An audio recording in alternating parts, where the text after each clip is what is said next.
Welcome Twitch chat to another Hashinshin is streaming stream, where Hashinshin streams Hashinshin streaming Hashinshin. Hashinshin and you will be enjoying music together. Let's look at these new skins.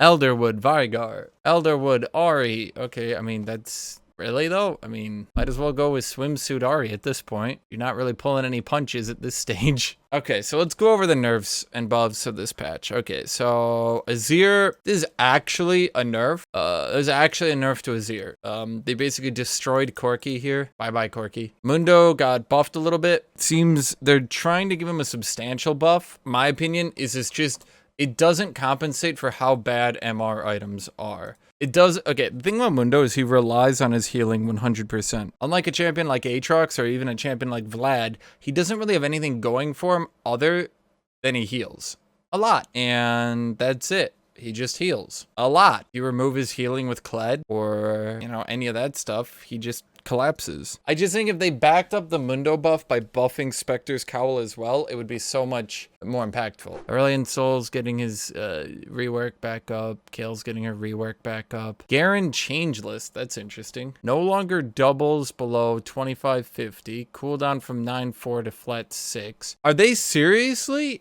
reworking Garen this fast? That is the fastest I have ever seen Riot turn around and rework a champion. This is some seriously fast turnaround. LL Justice, Garen gets played a fucking week ago bot lane, and they are entirely reworking the champion already. Impressive that Riot is guarding that champion that hard. Wow.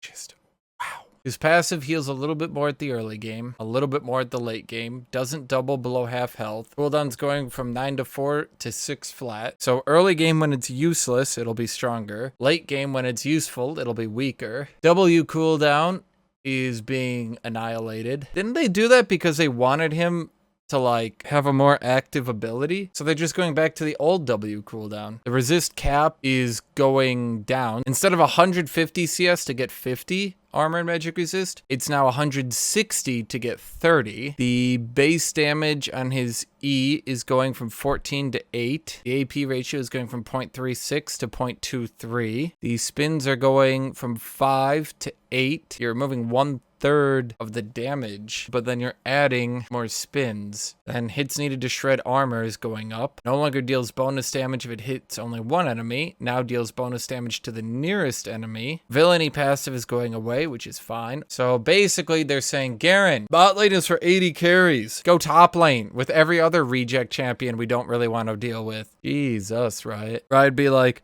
we don't know where Gnar should go. Should we put him bot lane? No, no, no, no, no. That's for 80 carries. Should we put him mid lane? No, no, no, no, no. That's for mages. Should we put him top lane? Well, that doesn't sound fun. He's a ranged lane bully with a slow movement speed buff and escape move. And Riot's like, that's perfect. Or I'd be like, what are we gonna do with Lissandra? She's a frost mage with a root and a slow, and she constantly damages you from far. Let's put her top lane. I was thinking the same thing. The camera pans out.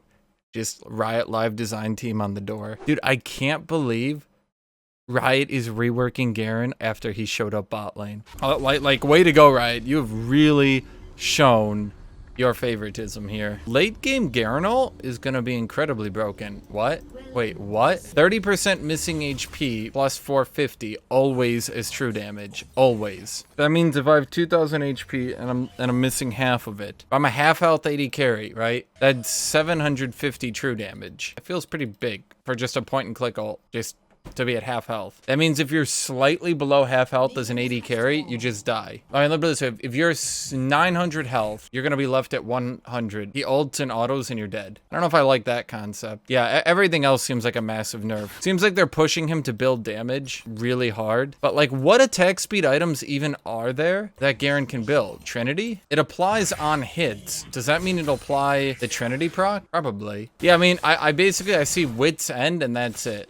Echo gets a pretty minor buff. Israel gets a fairly large nerf. Fiora gets a minor buff. It's not even the minor aspect of this that pisses me off. It's the fact, why are we buffing her at fucking all? She's already so annoying. Jax is getting buffed. I actually don't really think this is gonna do much. Maybe it will. Like, maybe this drastically changes the champion, but like, you have to remember, especially his Q damage got nerfed by 15 a while back. It does 65 damage right now. Using a bunch of Qs isn't suddenly gonna turn that champion around, and all of a sudden it's like, oh wow, he hits a lot of Qs, he's killing everyone. It's like, his Q does 65 to 225 damage. This is not a high damage nuke. Cassidy gets 30 damage on his W. That one I think is actually going to be impactful. That's a pretty big buff. LeBlanc is also getting a fairly large buff. This is actually one of the only times I thought, boy, Riot made a good change. So it's really funny seeing them revert it. Nocturne's getting buffed, but I highly suspect this is just going to push him into a top lane role. I highly suspect we're going to see some Nocturne top shenanigans. This is a nerf, but it's like, I feel like the champion just needed a hard, flat nerf. If they had pushed it to 13 seconds, I think I would have been happier with it. But at 12 seconds, it's like, it doesn't take long before she can perma-Q. Sejuani getting a hard nerf. This one's pretty big. Shen's getting a buff to his mid to late game by increasing his level 2 damage, obviously. Whenever you want to buff a champion's mid to late game, you buff their level 2 power spike. Singe is getting one of these buffs that it doesn't really feel impactful, but it's 3 things. 1, more attack speed per level, which is very minor. 2, more mana. 3, more stats on the 2 and 3 ult. Not really those big changes, just kind of changes that are like, they're giving him a boost, but yeah. Sion's getting his Q damage back. Q is no longer gonna have reduced damage against monsters. I don't think this is really gonna do anything. The problem is they forced him to max his Q or to max his W. So like, if you max W, you're actually survivable, but you do no damage. If you max Q, good, you do damage, but your W's on too long of a cooldown. Like, actually think about it. His W cooldown is 15 seconds plus duration. Jax's counter strike is 16 seconds plus duration. Sion's W is only on a extremely slightly shorter cooldown than Jax's counter strike. But does Sion's W feel like it has the same impact? Like, oh, Kennen threw a Q at me, let me W and block it, you know? It's 30 plus 8% max HP. Now, just to be clear, that means if you have 1,000 HP, it's a 110 shield. It feels like they took an absolute hammer to Sion's laning phase, and they're returning basically half of the big nerf. Really? They're returning half of the big nerf that made him unplayable. Here's my opinion. It's so weak, Riot. Look how bad this item is. You nerfed the fuck out of it because you wanted to bring mages into top lane. Well, gee, now mages are dominating tanks to hell and back. Now what do tanks do? At the very least, right, you could reduce its cost to 1k gold. At the very least, you could make it 1,000 gold. That would be something. Wouldn't be a lot, but it would be something. If you actually math out that passive, it becomes the most hilariously bad thing. Reed Spectre's Cowl is this. 1,200 gold. So already a pretty expensive item for a tank's first back, right? 25 MR. So no bonus MR over just having a null magic in your inventory. It gives you the same MR. You're complaining about tanks this time last year. I was complaining about them because they're overpowered. Now they're not overpowered. Shockingly, now I'm not complaining about them.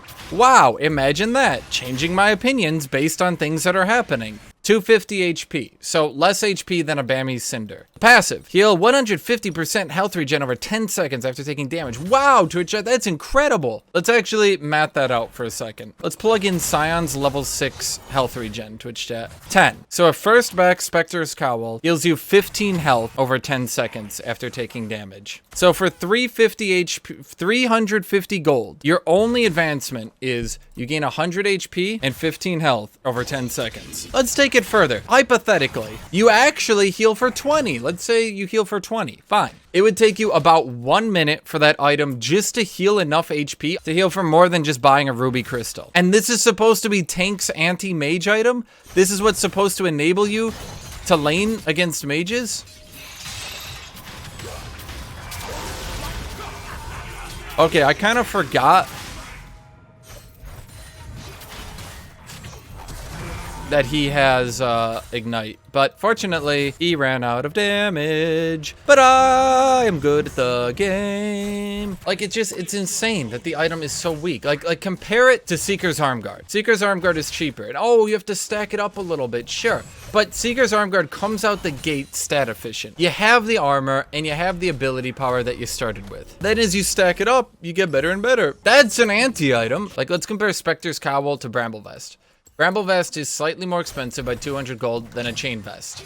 Gives slightly less armor. Okay. In return, it gives you damage and a healing debuff. And it doesn't cost 1,200, it costs 1,000.